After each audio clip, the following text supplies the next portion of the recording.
ازيكم يا شباب، عاملين ايه؟ ثانوية عامة 2026. هنتكلم النهاردة عن الانجليزي. خدت مع مين، جبت كام، ومين افضل من مين، وشوية كلام كده.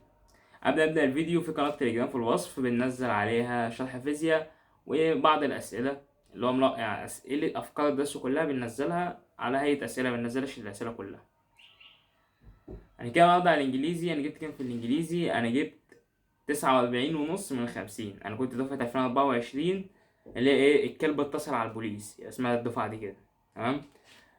كنت واخد مع مين؟ كنت واخد مع مستر عبد الحميد حامد. مستر عبد الحميد حامد اقول لك دلوقتي المنصة بتاعته هي منصة زي بتاعت اي مدرس، سواء زي مثلا بتاع مستر خالد صالح، مستر محمد صلاح وكده. المنصة بتاعته حلوة، طبيعية، عادية.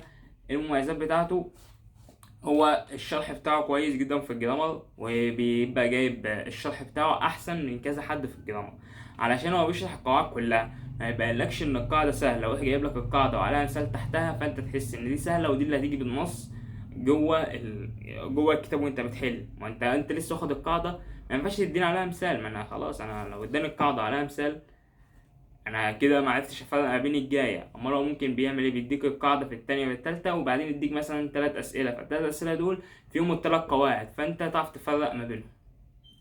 هي دي حته الجوه اللي هي ايه، مميزه شويه. الكلمات دلوقتي كل اقول الكلمات، مشكله الحفظ والكلام من ده.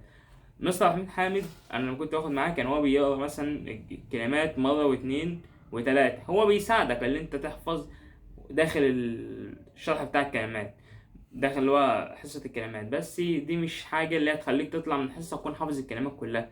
هي لازم برضه مجهود منك، اللي انت مثلا تجيب الكلمة وتقعد تحفظها، تكتبها، تقراها كذا مرة وبهذا النمط علشان تثبت معاك اكتر. تقول لي ما بعرفش احفظ، مش حاجة اسمها انت متعرفش تحفظ، انت مش بتحاول انك تحفظ كلمات الانجليزي. مش لازم تحفظها مثلا الحفظ اللي هو السبيلنج الكامل والكلام من ده. او هل لو انت شايفها هتحتاجها كجرامر، او هي كلمة ممكن تحتاجها كجرامر كباراجراف، احفظها بالسبيلنج بتاعها. في كلمات ممكن ما تحتاج، مش هتحتاجها ان انت تكتبها في الباراجراف، فما اعرفها اللي هي كشكل. يعني مثلا هو الامتحان كله يبقى اختياري، فانت عارف شكلها وعارف معناها، فانت تعرف تجاوب. حل الكتب ايه؟ هو طبعا مستر عبد الحميد حامد انا ما اشتريتش الكتاب بتاعه، كنت بسمع الحل بتاعه اللي على اليوتيوب. الكتب اللي انا حليتها الترم الاول كنت حليت كتاب A1. هو الانجليزي بيبقى عباره عن كتابين، كتاب الترم الاول وكتاب الترم تاني. الترم الاول اللي هو مستر عبد الحميد حامد كتاب A1، وكتاب المعاصر.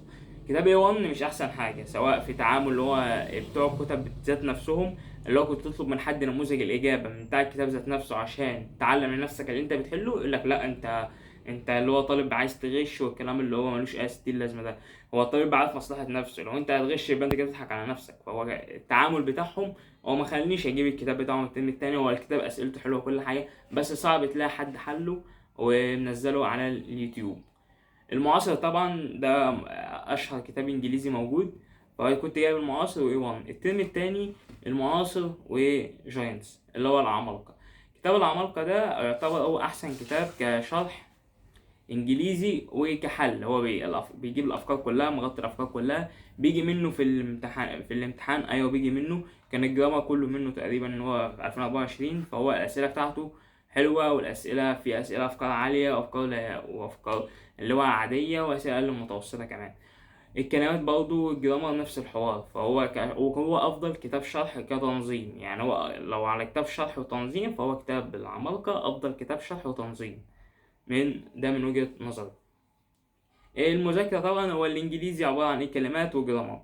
الجرامر اللي هو عندكم في الانجليزي اللي هو اعتقد اللي هو المنهج بتاعكم لسه نازل، اللي هو الوحدة اللي هو تقريبا كان مضارع مستمر ومضارع التام تقريبا. فهو الانجليزي يعتبر هو بتاع الاعدادي، بس هو بيزود القواعد اللي هي القواعد الشاذة اللي هي مختلفة، اللي هي بتيجي في الامتحان وتميزك عن الطالب التاني والطالب الفاهم والطالب مش فاهم.